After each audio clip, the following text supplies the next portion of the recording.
আমি বাক্সা ডিচি অফিসত আমাৰ UPPL হৈ পেলাই আমি নমিনেশ্যন ফাইল দাখিল কৰিছোঁ আৰু সুন্দৰভাৱে মানে আমাৰ যিখিনি আমাৰ UPPL ছাপোৰ্টাৰ তেখেতসকলে আমাক সমৰ্থন দিছে, সুন্দৰভাৱে হৈ গৈছে। কিমান আশাবাদী দেই আপুনি? আশাটো নহয়, আশাৰ কথাই নাহে। ইয়াত মানে কোনোবা বিৰোধী আছে বুলি মই অনুভৱে কৰা নাই, কাৰণ যি ব্যক্তিজনে ইয়াত BPF-ৰ পৰা যোনে প্ৰতিনিধিত্ব কৰিব তেখেতে সকলো সমাজে তেখেতক, মই কোৱা নাই, তেখেতক চবে গাঁওবুঢ়া বুলি কয়। আৰু 35 বছৰৰ বয়সৰ তলৰ যি ব্যক্তিসকল আছে তেখেতক কোনো দেখা নাই। আৰু 15 বছৰ তেখেতে MLA আছিল। এইটো সহজ কথা নহয়। 15 বছৰ, 3টা টাৰ্মছ, কিন্তু আজিলৈকে তেখেতৰ 15টা মানে পলক, মানে আপোনাৰ ফাউণ্ডেশ্যন কিবা এটা কাম কৰা চিন যোনটো গভৰ্ণমেণ্টৰ পৰা হয় তেখেতে আজিলৈকে কৰি পোৱা নাই। আৰু চবৰে মুখত আমি শুনিছোঁ তেখেতৰ যোনটো সমাজ সেৱা কৰা যোনটো মানে আদৰ্শ, সেই আদৰ্শ তেখেতৰ তাত 1% গুণ নাই। গতিকে আজি যোনটো আমাৰ ৰাইজ যেনেকুৱা ওলাই আহিছে শিল দল ভাঙি পেলাই, আমি ভাবিছোঁ 4-5 হাজাৰ মানুহ লৈ পেলাই মই যাম, কিন্তু দেখা পালোঁ আমাৰ 15-20 হাজাৰ মানুহে আজি ইয়াত আহি পেলাই সমাগম হৈছে। ইয়াৰ পৰাই এটা কথা যে বাক্সাবাসী ৰাইজে, বাক্সা LAC ৰাইজে এতিয়া মানে UPPL-ক বিচাৰিছে, আমাৰ প্ৰমোদ বড়ো ডাঙৰীয়াক বিচাৰিছে। সেই কথাটো আজি আমি গৌৰৱৰে আৰু অনুভৱ কৰিব পাৰিছোঁ।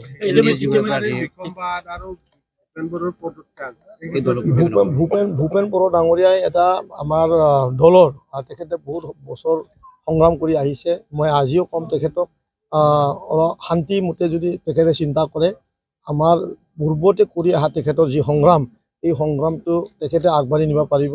কাৰণ ব্যক্তিগত যদি কিবা আক্ষেপ আছে, সেই আক্ষেপটো সকলোৰে থাকে। সৰু বুথ কমিটিৰ পৰা লৈ পেলাই আমাৰ সভাপতি ডাঙৰীয়ালৈ ক্ষোভ থাকে। এই ক্ষোভটো ইগনোৰ কৰি পেলাই সমগ্ৰ আমাৰ বৃহত্তৰ মানে UPPL-ৰ ফেমিলিৰ কাৰণে সকলো চিন্তা কৰিব লাগে। মই তেখেতক অনুৰোধ কৰিম, অহাকালি বা আজিৰ ভিতৰত তেখেতেও আমাৰ লগত একেলগে মিলি পেলাই ৰাইজক সেৱা কৰাৰ কামত তেখেত আহিব লাগে। আজিৰ ভিতৰত তেখেতে BPF-ত যোগদান কৰাৰ এটা গুণাগত আছে। তেখেতক আমি কি ক'ম এতিয়া, তেখেতৰ নিজৰ এটা ব্যক্তিগত কথা হৈ গ'ল। মই সেইটোৱে ক'লোঁ যে আৱেগেৰে আৰু মানে শ্বৰ্ট থিংকিঙেৰে যদি তেনেকুৱা এটা চিন্তা কৰে, কাৰো লাভ নহ'ব। বিশেষ কৰি তেখেতৰ জীৱনটো এটা কাল অমাৱস্যা নামি আহিব। মই তেখেতৰ নিজৰ বন্ধু হিচাপে এটা আপোনালোকৰ মাধ্যমেৰে মই অনুৰোধ কৰিছোঁ। হিতেশ বসুমতাৰী আগৰ পৰাই এজনীয়া একদম ব্যক্তি হয়। বহুত সময় তেখেতে দল ইফালৰ পৰা ইফাল ভাগৰি ফুৰে, আৰু ইণ্ডিপেণ্ডেণ্ট খেলাটো তাৰ কাৰণে এইটো আজিৰ কথা নহয়। তেখেতে আজিৰ পৰা 10 বছৰ আগত তেখেতে BPF-ৰ হৈ পেলাই তেখেতে 13জন MCLA তেখেতে খাৰা কৰাইছিলে, আৰু UPPL আহিলে আৰু এতিয়াও তেনেকুৱাই তেখেতৰ বহু ৰকমৰ মানে তেখেতৰ কি বুলি কয় ৰূপ। গতিকে মানুহে তেখেতক আৰু চিনিবলৈ বাকী নাই। এই সময়ত আৰু কোনোবাই, মইতো কৈছোঁ তেখেতে খেলা আমাৰ কাৰণে ভালে হ'ব, আৰু তেখেতে এইবাৰ শ্ৰেষ্ঠ বলটো দি চাব লাগে। শ্ৰেষ্ঠ বল যিমান বল আছে পলিটিকেলি, এই বলটো তেখেতে দিব লাগে, আৰু আমিও সাজু হৈ আছোঁ। তেখেতৰ কিমান মানে শক্তি আছে আমি হৈ আছোঁ। দেখিবলৈ পাওঁ ছ'চিয়েল মিডিয়াত আপুনি টুপিটো লৈ, আজি টুপিটো দেখিবলৈ পোৱা নাই। নহয়, টুপিটো মই এটা সময় এটা মিছন এটা লৈছিলোঁ, আমি চলো BTC পাল্টাই চাচা চাচিৰ বাঢ়ি যায়। কাৰণ BPF-এ মুছলমানৰ ভোট লৈ পেলাইহে মানে আমাৰ মানে BTC-খন চলাই আছে।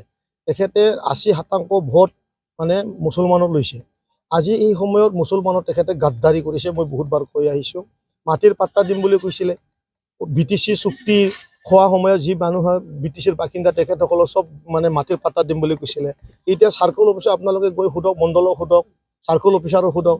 1964-ৰ যেতিয়া আপোনাৰ তাৰে এই সময়ত ইয়াত বাস কৰা যদি কাগজ দেখুৱাব নোৱাৰে, ভোটাৰ লিষ্টে হওক, NRC হওক, আজি আপুনি মাটিৰ পাট্টা কৰিব নোৱাৰে।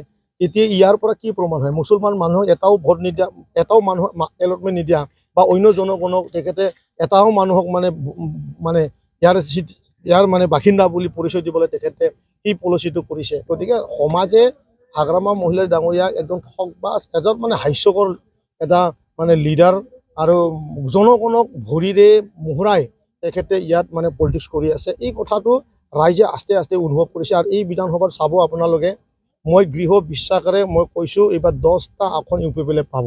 NDA যিগৰাকী প্ৰাৰ্থী কিবা প্ৰত্যাহ্বানৰ সৃষ্টি কৰিব পাৰে? NDA-ৰ লগত আমাৰ কোনো তেনেকুৱা বুজাবুজি নাই। আমি একলাই চলো নীতিত আছোঁ, আমাৰ কোনো ধৰণৰ ভাৱ নাই। আৰু আমি শুভেচ্ছা জ্ঞাপন কৰিছোঁ। তেখেতসকলে এটা ডাঙৰ এটা ৰাষ্ট্ৰৰ দল, আৰু তেখেতসকলে আজিৰ দিনত বুথ লেভেলৰ পৰা মানে ওপৰ মণ্ডললৈ খুব মজবুত তেখেতসকলৰ ৰাজনৈতিক হেৰিটো হয়। গতিকে 4টা তেখেতসকলে প্ৰক্ষেপ কৰিছে, সেই 4টা আমাৰতো নিশ্চয় ফাইট হ'ব, সেইটো আমি অনুভৱ কৰোঁ। বাক্সা LACৰ আজি জয়ৰ উৎসৱ।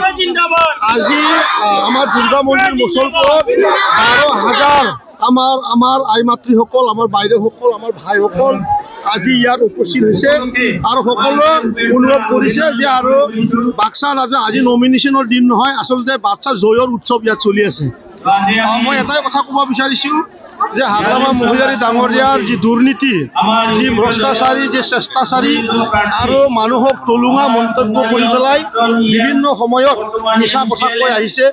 1965 চনৰ মাটিৰ পাট্টা যদি কৰিবলৈ যায় তাৰ কাগজ লাগে। মুছলমান সম্প্ৰদায়ক তেখেতে মাটিৰ পাট্টা দিম বুলি কৈ 2 লাখকৈ ল'ৰাবিলাকক পইচা দিম বুলি কৈ, আই মাতৃসকলক 15,000 টকা দিম বুলি কৈ সকলো কথাটো তেখেতে ঠকাইছে। তাৰ কাৰণে আজি আমাৰ বাক্সা সমষ্টিৰ সকলো শ্ৰেণীৰ ৰাইজ, আমাৰ আদিবাসী ভাইসকল, মুছলমান ভাইসকল, নেপালী ভাইসকল, বড়ো ভাইসকল সকলোৱে UPPLক জয় কৰাৰ কাৰণে আজি ইয়াত উপস্থিত হৈছে। ইয়াৰ অৰ্থটো মোৰ বাক্সা LAC দুখ আৰু বেদনা, অশান্তি, ইয়াৰ লগত মই বিয়া হ'বলৈ গৈ আছোঁ। কাৰণ মানুহৰ দুখ দূৰ কৰাটোৱে মোৰ কৰ্ম, মানুহৰ অশান্তি পৰিৱেশৰ পৰা পৰিত্ৰাণ দিয়াই মোৰ ধৰ্ম। গতিকে মই মোৰ যোনটো বিয়া বুলি শব্দ কৈছিলোঁ, কিন্তু মই মানুহৰ সমাজৰ যি দুখ, সেই দুখৰ অংশীদাৰ হোৱাৰ কাৰণে মই এই শব্দটো বিয়া বুলি কৈছোঁ। তাক শুভেচ্ছা জ্ঞাপন কৰিছোঁ মই, তেখেতে ইণ্ডিপেণ্ডেণ্ট খেলক, খুব ভাল হ'ব আৰু নিজৰ যোনটো শক্তি, এই শক্তিটো এই পৃথিৱীত যদি জনম পায় এইটো দেখাবও লাগে, কিন্তু মই হ'লেও কৰিলোহেঁতেন। বিজয়টো আপোনালোকে কেমেৰাটো ঘূৰালে গম পায় ইয়াত কিমান হাজাৰ মানুহ আছে। আজি যদি নমিনেশ্যনত 12-15 হাজাৰ মানুহ যদি ইয়াৰ সমাগম হয় আৰু প্ৰত্যেকটাৰে যদি 2জন কৰি ধৰি হয়, 40,000 ফটো আমি আজি ফিল্ডতে পাই আছোঁ আৰু পথাৰত যোৱাই নাই। সেইটোৱে গম পাওঁ যে আমি কমেও 1,20,000 মান ভোট এইবাৰ আমি বাক্সা LACত পাম, এইটো UPPL নিশ্চিত। আৰু তেওঁতো মানুহে চিনি নাপায় কোনো, তেওঁক মানুহে বৰ্মাবাসী ৰাইজে কৈছে তেওঁতো মানে এটা অপৰ্দত্ত এজন ব্যক্তি হয়। 15টা বছৰত তেখেতে 15খন গাঁৱতো কৰা নাই আৰু 15টা খুঁটি তেখেতে কাম কৰা 15 বছৰত তেনেকুৱা 15টা খুঁটিও নাই। আৰু 35 বছৰৰ ল'ৰা, এই ল'ৰাসমূহে ছোৱালীসকলে তাক কেতিয়াও দেখা নাই। গতিকে 15 বছৰ MLA মানে এদিনো নেদেখা ব্যক্তিজনক বাক্সাবাসী ৰাইজে কোনোৱে মানে তেখেতক মানে এবজৰ্ভ কৰি নলয়, তেখেতক একচেপ্ট কৰি নলয়। গতিকে আজিৰ দিনত বাক্সা সমষ্টি তেখেতক BPF দলে আজিৰ পৰা আৰু ভাবা বন্ধ কৰাই ভাল।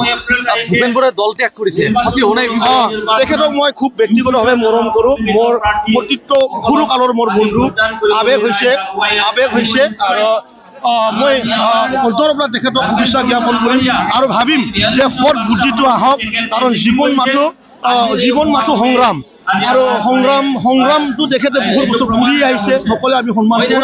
গতিকে আগতো মই বিচাৰিম তেখেতে আমাৰ দলতে থাকক। সময় তেখেতৰো ভাল দিন আহি আছে। বিপুল ৰাইজে দলে বহুত মানে হিচাপ কিতাপ কৰি এই সময়ত ৰাকেশক প্ৰক্ষেপ কৰিলে UPPL জয় হ'ব বুলি ভাবিছে, তাৰ কাৰণে মোক দিছে। এই সময়ত তেখেতকো মই বিচাৰিম বাক্সাৰ সমষ্টি ৰাইজৰ কাৰণে তেখেতে এতিয়া মানে সকলো নিজস্ব ভাৱৰ যোনটো চিন্তা, ইয়াক ঠিক কৰি পেলাই আমি একেলগে কাম কৰি বাক্সা LACৰ আমি উন্নয়নৰ কাম কৰিবলৈ লাগে বুলি মই তেখেতক আহ্বান কৰিম।